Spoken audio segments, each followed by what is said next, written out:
I was very surprised today to read that Linda Burney apparently has been sounded out to become the next Governor-General of Australia, replacing David Hurley. Surely that can't be right.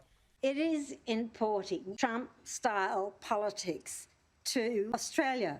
Well, it's a little concerning that, for starters, we've wasted $400 million in a referendum and now they're going to do something else, which they probably should have just done all along if they wanted to reach out. But look, when it comes to politics, it's all about deals, right? And everyone knows that. And I have a suspicion that the deal was that if you lead the Yes campaign, then we'll give you this role. And because it didn't get up, and they all assumed it would, especially with the Labor government, and she probably said, well, you promised me this and I want it. And look, the reality is so many people get positions in government, in politics, that are or are not qualified, and it's all got to do with factions and deals and backroom deals, and it's the part of politics I really do not like.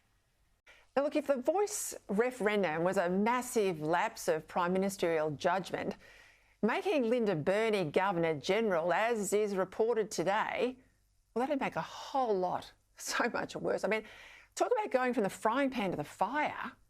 The Governor-General is there to represent the King, or as I prefer to say, the Crown, as a source and symbol of unity that's above and beyond politics. That doesn't mean that former politicians can't fill the role with distinction. I mean, think of the much mourned Bill Hayden, who's just died. Think of Paul Hasluck, Richard Casey, Bill McKell, and Sir Isaac Isaacs. But all of them were potential prime ministers. They were leaders with serious standing. Now, Linda Burney, on the other hand, is the minister who helped turn a 60% plus vote of support for the Voice in all those polls into a crushing defeat.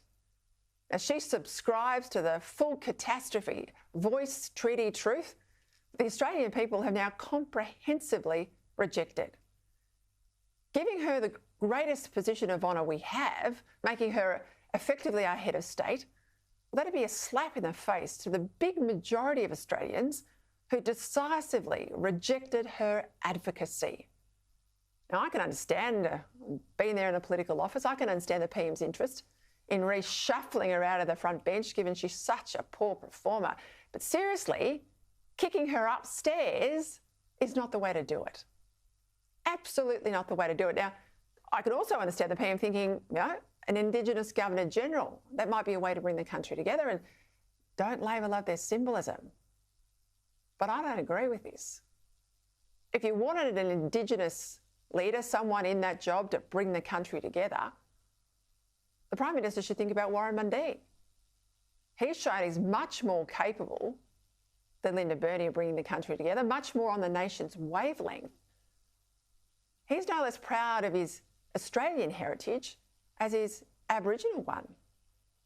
He doesn't think our history is a story of shame. And he's got a life story that shows how people can succeed in this country if only they're prepared to have a go. Linda Burney, please not Linda Burney. She's the architect of division and failure.